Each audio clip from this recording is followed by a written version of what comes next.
Olá, a graça e a paz do Senhor esteja com todos. Tudo certinho com vocês? Eu espero que sim. Seja muito bem-vindo, seja muito bem-vinda ao meu canal. Meu nome é Luana, se você ainda não me conhece, este canal é um canal cristão que tem como intuito levar a palavra do Senhor ao seu coração e juntos nós possamos crescer na graça e no conhecimento do Senhor. E hoje é sexta-feira, dia do quadro na Biblioteca de Salomão, aonde nós indicamos livros, fazemos resenhas e conhecemos biografias de grandes homens e mulheres de Deus que com certeza estariam na Biblioteca de Salomão, o homem mais sábio desta terra. Bom, é muito bom ter vocês aqui comigo. Não se esqueça de se inscrever e compartilhar para que você possa abençoar mais vidas, amém? E hoje nós vamos falar sobre um grande homem de Deus que a sua vida, junto com mais alguns companheiros, mudou a história de uma nação inteira. O seu nome é George Whitefield. Vem comigo conhecer essa maravilhosa trajetória. E não se esqueça de deixar nos comentários alguma indicação de alguém que você gostaria de ver aqui no nosso quadro. Eu vou gostar muito de saber, tá bom? Então, bora lá conhecer a biografia deste grande homem de Deus. Um dos ministros mais conhecidos do século XVIII, com paixão e talento incomparável para pregar a palavra de Deus. Ele ficou conhecido como o príncipe dos pregadores, devido ao seu modo e à sua oratória. Pregou durante 35 anos e abriu caminho para a evangelização em massa, principalmente ao ar livre. Whitefield nasceu num período histórico muito importante para os cristãos da Inglaterra. Este período, ainda hoje, nós sentimos como influência nas nossas vidas. Grandes homens de Estado e oradores haviam naquela época, mas a posição entre as nações da terra era comparativamente pobre, fraca e humilde. A corrupção, a desonestidade, o desgoverno em altos postos eram a regra, e a pureza, a exceção, a incapacidade civil e religiosa era muito crescente. Pessoas corruptas prosperavam, havia muito suborno a todas as classes sociais. As indústrias estavam apenas começando e os imensos tesouros minerais e de carvão e ferro estavam quase que ainda intocados. A condição moral e religiosa da Inglaterra desse período era assim de escuridão total. O cristianismo parecia como um túmulo fechado. A igreja da Inglaterra subsistia naqueles dias apenas com artigos admiráveis, liturgia tradicional, os seus cultos aos domingos, e os seus 10.000 clérigos que tinham apenas sermões frios e exaustivos, visto que este era o estado das igrejas. Não era de se admirar que o país estava inundado em infidelidade e ceticismo, porque a Bíblia diz, bendita a nação cujo Deus é o Senhor. O inimigo das nossas almas estava fazendo um bom uso dessa oportunidade da época em questão. Alguns bispos eram, sem dúvida, homens de intelectos e culturas poderosas e de vidas irrepreensíveis, mas pareciam incapazes de fazer mais do que deplorar a existência dos males os quais viam, mas não sabiam como solucionar este problema. Bom, quem então foram os reformadores do século XVIII? Quem, abaixo de Deus, nós estamos em débito pelas mudanças que ocorreram? Bom, os homens que efetuaram a nossa libertação, vamos assim dizer, da situação em que a Inglaterra se encontrava há mais de 100 anos atrás, foram uns poucos indivíduos, a maioria deles ministros da Igreja da Inglaterra, cujos corações Deus tocou mais ou menos ao mesmo tempo em várias partes daquele país. Foi uma chama que Deus acendeu e passou para o mundo todo. Eles eram simplesmente homens a quem Deus chamou e levantou para realizar sua obra, sem acordos, sem esquemas, sem planos prévios. Eles fizeram sua obra no antigo modo apostólico, tornando-se evangelistas em seus dias. Uma das coisas que os reformadores do século passado ensinaram constantemente era a suficiência e a supremacia das escrituras sagradas. A Bíblia, né? Essa aqui, ó, toda e não mutilada, era a sua única regra de fé e prática. Eles aceitavam todas as suas afirmativas sem questioná-las ou colocá-las em dúvida, ao contrário do que estão querendo fazer hoje, não é verdade? Bom, essa era uma das características de suas pregações. Eles honravam, amavam e reverenciavam a Bíblia Sagrada. Eles sustentavam, juntos com o apóstolo Paulo, que a principal tarefa de um ministro é pregar o Evangelho, a Bíblia Sagrada. Eles pregavam em todo lugar, seja em púlpito, celeiro, porões, sótãos, parques, debaixo de árvores, em qualquer lugar. Onde quer que pudessem reunir pessoas, os reformadores espirituais do século passado estavam prontos para falar a respeito de suas almas. Eles colocaram em prática o dito de Agostinho: uma chave de madeira não é tão bonita quanto uma de ouro, é claro, mas se ela puder abrir a porta enquanto a de ouro não, ela será muito mais útil. Hoje nós vamos falar de um desses grandes homens, como eu já adiantei para vocês, George Whitefield. Whitefield nasceu em Gloucester no ano de 1714 e ali nasceu o maior pregador do evangelho que a Inglaterra jamais viu. De origem humilde, a sua mãe possuía uma hospedaria. Quando criança, não foi muito religioso. Seu pai, ele morreu quando ele ainda era criança. Ele estudou na escola pública secundária da cidade e com a idade de 15 anos, Whitefield começou a ajudar a mãe no serviço diário da sua hospedagem. Finalmente, diz ele, eu coloquei o meu avental azul, lavei copos, limpei salas e, em uma palavra, tornei-me um zelador declarado durante 1 ano e meio. São palavras de Whitefield. O negócio de sua mãe não durou muito tempo e logo ela se aposentou totalmente. Finalmente, após diversas circunstâncias providenciais de Deus terem suavizado o caminho, ele ingressou em Oxford como um servente. Com a idade de 18 anos, as suas convicções rapidamente amadureceram em direção a um cristianismo convicto. Ele gastava muito tempo, todos os seus tempos vagos, visitando a prisão da cidade, lendo para os prisioneiros e tentando fazer o bem. Nesse período, ele conheceu os famosos John Wesley e seu irmão Charles Wesley, e um pequeno grupo de jovens do mesmo pensamento onde eles se uniam para falar das coisas de Deus, chamado Clube Santo. As doutrinas da livre graça, uma vez plenamente aprendidas, lançaram raízes profundas no coração de Whitefield e tornaram-se como se fosse osso do seu osso e carne da sua carne. E com a idade de 22 anos apenas, Whitefield foi admitido às Santas Ordens pelo bispo Benson de Gloucester em 1736, apesar de não ser uma coisa que era realizada. A sua ordenação não resultou na sua própria busca. O bispo ouviu de outros a respeito do seu caráter e mandou buscá-lo, oferecendo-se para ordená-lo quando ele desejasse. Embora tivesse apenas 22 anos de idade, esta oferta inesperada o alcançou quando ele estava cheio de escrúpulos a respeito da sua própria condição para o ministério.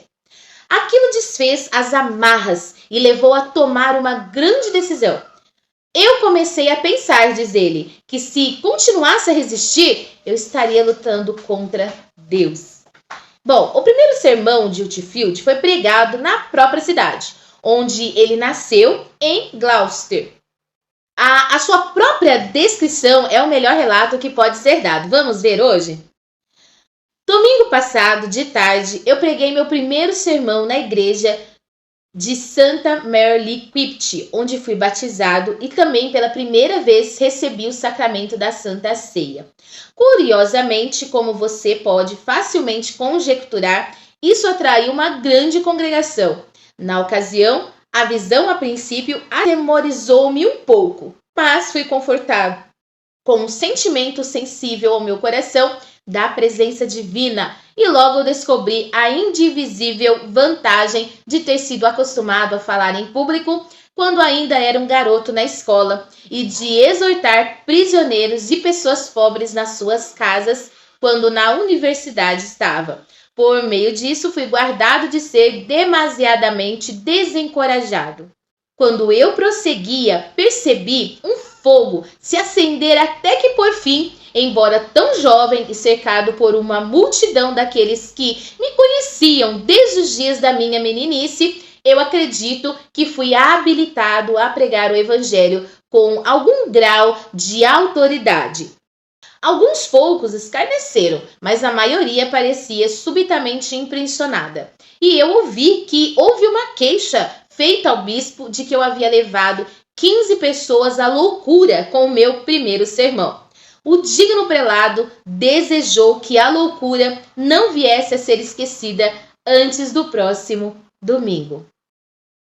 Bom, quase que imediatamente após a sua ordenação, Whitefield foi para Oxford e obteve ali o seu grau de bacharel em artes. Ele então assumiu deveres como ministro em Londres. Enquanto servia ali, ele pregou continuamente em muitas igrejas de Londres, em outras e nas igrejas paroquiais. Desde o início, ele obteve um grau de popularidade tal que nenhum pregador antes provavelmente jamais alcançou em qualquer dia da semana ou de domingo. Onde quer que ele pregasse, as igrejas lotavam e uma grande sensação era produzida. A grande verdade é que um pregador contemporâneo e realmente eloquente, pregando o puro evangelho com os dons de voz e de suas maneiras não usuais, era naquele tempo uma completa novidade em Londres.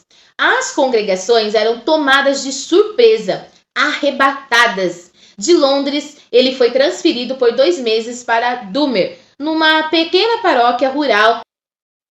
Esta era uma esfera de ação totalmente nova e ele parecia como que um homem enterrado vivo entre aquele povo pobre e iletrado. Mas cedo ele se adaptou-se à situação e concluiu posteriormente que colheu muito proveito das conversas que teve com os pobres daquele lugar.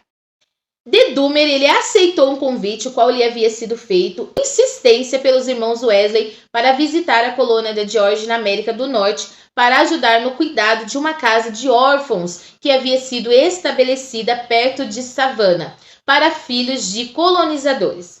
Após pregar por alguns poucos meses em Gloucestershire, ele viajou para a América no segundo semestre de 1737, permanecendo por lá cerca de 1 ano. Whitefield retornou da Geórgia na segunda parte do ano de 1738 para obter as ordens do sacerdote que lhe foram conferidas pelo seu antigo amigo, o bispo Benson, e em parte para tratar de negócios relacionados com a casa de órfãos. Porém, ele cedo descobriu que a sua posição não era mais a mesma de antes de haver viajado para a Geórgia. O grosso do clero não lhe era mais favorável e olhavam-no com suspeitas, como um entusiasta e um fanático. Eles estavam escandalizados, principalmente por causa do tipo da pregação, da doutrina, da regeneração. O número de púlpitos os quais ele tinha agora acesso rapidamente diminuiu. O campo de utilidade de Whitefield dentro da Igreja da Inglaterra estreitou-se rapidamente e de todos os lados. Mas não se preocupe, não teve problemas. Quando as portas da igreja se fecharam, o céu começou a ser o seu teto. A sua primeira tentativa em fazer isso foi entre os mineiros de carvão, perto de Bristol. Ele, em fevereiro de 1739, depois de muita oração, ele foi um dia para o Monte Hanan, colocou-se de pé sobre o monte e começou a pregar. Pregou a centenas de mineiros. Logo a coisa tornou-se conhecida. O número de ouvintes rapidamente aumentou até que a congregação contava com muitos milhares. Seu próprio relato da conduta desses mineiros de carvão negligenciados, os quais nunca haviam estado em uma igreja nas suas vidas, é profundamente comovente. Whitefield escreveu assim: não tendo nenhuma justiça própria para renunciar, eles ficaram felizes ao ouvir de um Jesus, o qual era um amigo de publicanos e que não veio chamar os justos, mas os pecadores ao arrependimento. A primeira vez que descobri que estavam sendo afetados pelo Espírito Santo foi através da visão dos sulcos brancos feitos por suas lágrimas que rolavam abundantemente das suas faces negras de carvão, visto que haviam saído das suas minas. Centenas deles foram logo levados a uma profunda convicção, a qual foi comprovado, e terminou felizmente em uma sadia e total conversão. A mudança era visível a todos, apesar de alguns terem escolhido atribuí-la a qualquer outra coisa que não ao dedo de Deus. 2 meses depois disto, Whitefield iniciou a prática de pregação a céu aberto em Londres, no dia 27 de abril de 1739. As circunstâncias nas quais isso aconteceu foram curiosas. Ele havia ido para Islington para pregar a convite do vigário seu amigo Sr. Stonehurst. No meio da oração, os guardiões da igreja vieram a ele e pediram a sua licença para pregar na diocese de Londres. E claro que Whitefield não tinha essa licença, assim como nenhum outro ministro que não oficiava regularmente na diocese naqueles dias. O resultado da questão foi que foi proibido de pregar pelos guardiões da igreja no púlpito. Então, ele foi para fora depois da comunhão e pregou no cemitério da igreja. E diz ele: Deus agradou-se em assistir-me na pregação e a comover tão maravilhosamente os ouvintes que acredito que poderíamos ter ido para a prisão cantando hinos. Não digam os adversários que eu mesmo me retirei das suas sinagogas. Não, eles me expulsaram. Daquele dia em diante, ele tornou-se um constante pregador do campo, que seja o tempo e estação do ano o fizesse possível. 2 dias depois, no domingo de 29 de abril, ele registra: eu preguei em Moorfields a uma multidão extremamente grande, tendo ficado debilitado pelo meu sermão da manhã. Eu descansei de tarde, dormindo um pouco, e às 5 horas fui e preguei em Caningate, a cerca de 2 milhas de Londres, quando não menos do que 30.000 pessoas foram estimadas estar presentes. Daí em diante, aonde quer que houvesse amplos espaços abertos ao redor de Londres, aonde quer que houvesse grandes grupos de ociosos ímpios, lá estava Whitefield levando a sua voz por Jesus Cristo. O evangelho assim proclamado era ouvido e alegremente recebido por centenas que nunca sonharam em ir a um lugar de adoração. A causa da pura religião avançou e almas foram se rendendo aos pés de Cristo, arrancadas das mãos de Satanás e como brasas no fogo. Mas a coisa estava indo rápido demais para a igreja daqueles dias. O clero, com poucas exceções, recusava inteiramente apoiar este estranho pregador com espírito de verdadeira inveja. Eles nem gostavam de ir atrás das massas da população semipagã, nem queriam que ninguém fosse fazer o trabalho para eles. Bom, a consequência foi que as pregações de Whitefield nos púlpitos da igreja da Inglaterra, a partir desse tempo, cessaram quase que inteiramente. Ele amava a igreja na qual havia sido ordenado, ele gloriava-se nos seus artigos de fé e ele usava com prazer os seus livros de oração. Mas a igreja não o amava e assim perdeu o uso dos seus serviços. A pura verdade é que a igreja da Inglaterra daqueles dias não estava pronta para um homem como Whitefield. A igreja estava sonolenta demais para entendê-lo e incomodada com um homem que não aquietava nem deixava o diabo em paz. Os acontecimentos da história de Whitefield, a partir deste período até o dia da sua morte, são quase que inteiramente da mesma compleição. De 1739 até o ano da sua morte, que foi em 1770, um período de 31 anos, sua vida foi de uma desenvoltura uniforme. Ele foi eminentemente um homem de uma só coisa, que era o cuidado dos negócios de seu mestre. Dificilmente houve uma cidade de considerável tamanho na Inglaterra, Escócia ou País de Gales que ele não tenha visitado como evangelista. E quando as igrejas lhe estavam abertas, ele pregava alegremente nas igrejas. E quando apenas capelas podiam ser conseguidas, ele pregava com alegria nas capelas. E quando as igrejas e capelas estavam ambas fechadas ou eram demasiadamente pequenas para conter os seus ouvintes, ele estava pronto e desejoso de pregar ao ar livre. Por 31 anos, ele laborou deste modo, sempre proclamando o mesmo evangelho glorioso e sempre até onde os olhos humanos possam julgar com imenso efeito. Numa única semana de Pentecostes, após pregar em Mênfis, ele recebeu cerca de 1000 cartas de pessoas espiritualmente aflitas e admitiu à mesa do Senhor 350 pessoas. Nos 34 anos do seu ministério, é reconhecido que ele pregou publicamente, 18.000 vezes. As suas viagens foram prodigiosas quando consideradas as ruas e meios de transporte do seu tempo. Mais do que qualquer homem nos tempos modernos, ele estava familiarizado com perigos no deserto e perigos no mar. Ele visitou a Escócia 14 vezes e em nenhum lugar foi mais bem aceito e útil do que naquele país amante da Bíblia. Ele cruzou o Atlântico 7 vezes de ida e de volta em miseráveis e lentos barcos à vela. O seu trabalho ministerial regular em Londres, durante a estação do inverno, quando a pregação no campo era necessariamente suspensa, era às vezes prodigioso. Concluía-se dirigindo assim um largo grupo de viúvas, casais e partes do mundo. Qualquer constituição humana pudesse suportar os labores que Whitefield suportou durante tanto tempo parece surpreendente. Que a sua vida não tenha sido ceifada pelos perigos aos quais estavam frequentemente expostos. Não ao menos surpreendente, mas ele foi imortal até que seu trabalho fosse realizado.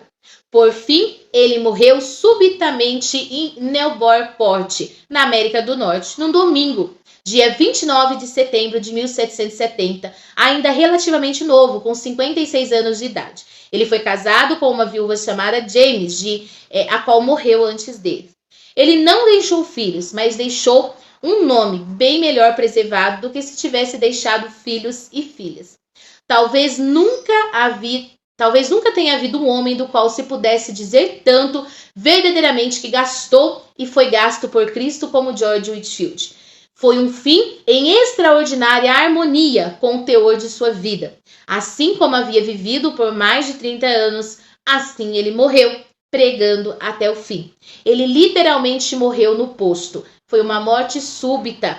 Frequentemente dizia, é glória súbita. Quer correto ou não posso deixar partir desta maneira. Ele teve o desejo de seu coração atendido. Ele foi ceifado numa noite por um acesso de asma, quase que antes de que seus amigos viessem a saber que se encontrava doente. Na manhã de sábado, de 29 de setembro, o dia em que morreria, Whitefield viajou a cavalo de Portsmouth a fim de cumprir um compromisso em pregar em Newburyport no domingo. No caminho, infelizmente, ele foi convidado insistentemente para pregar em um lugar chamado Exeter e, apesar de se sentir muito doente, não teve coragem de recusar. Um amigo observou que antes de iniciar a pregação, ele parecia mais indisposto do que o usual e lhe disse: "O senhor está mais habilitado para ir para a cama do que para pregar." Ao que Whitefield replicou: "É verdade, senhor." E então, virando-se para o lado, apertou as mãos uma nas outras e, olhando para cima, disse: "Senhor Jesus, eu estou cansado na tua obra, não da tua obra. Se ainda não terminei minha carreira, deixe-me ir e pregar uma vez mais nos campos, selar a tua palavra, vir para casa e morrer." Então ele foi e pregou a uma enorme multidão nos campos, baseados em 2 Coríntios capítulo 8, versículo 5. Pelo espaço de quase 2 horas, foi o seu último sermão em uma conclusão apropriada a toda a sua carreira. Uma testemunha ocular deu surpreendentemente um relato da cena final da vida de Whitefield. Ele levantou-se de sua cadeira e permaneceu em pé, e sua simples aparência era um poderoso sermão. A magreza de sua face, a palidez do seu semblante, a luta evidente do brilho celestial e um corpo decadente demais para falar era algo profundamente interessante. O espírito estava querendo, mas a carne estava morrendo. Nessa situação, ele permaneceu por diversos minutos sem conseguir falar. E então disse ele: esperarei pela graciosa assistência de Deus, porque ele irá, certo estou, assistir-me uma vez mais para falar em seu nome. Então ele pregou talvez um de seus melhores sermões. Eu vou para um descanso que me está preparado. O meu sol deu luz a muitos, mas agora ele está se pondo. Não, agora ele está se levantando para a glória do imortal. Eu vivi mais do que muitos na terra, mas eles não viverão mais do que eu nos céus. Muitos viverão mais do que eu na terra e permanecerão quando este corpo não mais existir. Mas lá, os pensamentos divinos, eu estarei no mundo onde tempo, idade, doença e sofrimento são desconhecidos. O meu corpo agora falha, mas o meu espírito se expande. Quando este corpo não mais existir, mas lá, ó pensamentos divinos, eu estarei no mundo onde tempo, idade, doença e sofrimento são desconhecidos. O meu corpo agora falha, mas o meu espírito se expande. Como eu desejaria viver para pregar a Cristo, mas eu morro para estar com Ele. Quão breve, comparativamente breve, foi a minha vida comparada com imensos labores os quais eu vejo diante de mim não realizados. Mas se eu partir agora, enquanto ainda tão poucos preocupam-se com as coisas celestiais, o Deus da paz certamente visitará vocês. Depois que o sermão terminou, Whitefield jantou com um amigo e então cavalgou para Newburyport, apesar de bastante fatigado. Ao chegar ali, ele ceou cedo e retirou-se para sua cama. A tradição diz que quando ele subia as escadas com uma vela acesa nas mãos, ele não pôde resistir ao desejo de voltar o rosto no topo da escada e falar aos amigos que estavam reunidos, os quais vieram encontrá-lo. Enquanto ele falava, o fogo brilhava dentro dele, e antes que pudesse concluir, a vela que segurava nas mãos queimou até o fim. E ele retirou-se para o seu quarto para não mais sair de lá com vida. Um violento acesso de asma se apoderou dele, logo depois que foi para a cama, e antes das 6 da manhã, o grande pecador deixado esta terra. Quando chegou a hora, ele não tinha nada para fazer a não ser morrer, onde ele morreu. Aí foi enterrado em uma câmara mortuária abaixo do púlpito da igreja onde ele estava, comprometido para pregar. O seu sepulcro é visto até os dias de hoje, e nada faz a pequena cidade onde morreu tão famosa quanto o fato de que ali estão os ossos de George Whitefield. Estava vendo esses dias um documentário a respeito de uma irmã que foi com a família ali visitar essa igreja onde os ossos de Whitefield, foram colocados. E ali ela também relembrava, essa biografia tão linda que nós conhecemos, que nós acabamos de conhecer. E, irmãos, eu não sei vocês, mas quando eu ouço essas biografias, o intuito de eu ter colocado esse quadro no canal é exatamente por isso, para que as nossas vidas fossem acrescidas de fé, quando nós ouvimos histórias como a de John Wesley da semana passada, de Whitefield dessa semana, John Wesley também é uma história incrível. Se você quiser assistir, eu vou deixar aqui nos comentários. Eles foram contemporâneos, apesar de John Wesley ter tido ali muito mais anos de vida para pregar e alcançar as pessoas, mas eles foram contemporâneos, participaram do Clube Santo, na faculdade. Irmãos, eu fico maravilhosamente cheia de Deus e do Espírito Santo quando eu vejo essas biografias, e me faz ter muito mais fé, E lembrando que esses homens, eles tinham a palavra de Deus como única regra de fé e prática, a qual nós também, meus queridos, minhas queridas, precisamos ter. Meditar na palavra do Senhor dia após dia, ter momentos com Deus, ter momentos rotina, disciplina, para ler a palavra do Senhor, para meditar na palavra do Senhor, queridos, porque só assim nós vamos subsistir, nós vamos viver a graça que o Senhor tem preparado para nós, amém? E é isso a nossa biografia de hoje. Eu espero que, como eu, você tenha sido ricamente abençoado. Esses vídeos de biografia são um pouquinho mais extensos, mas é importante para que a gente possa pegar desde o comecinho até o final a história desses grandes homens e mulheres que fizeram história no seu tempo, tá bom?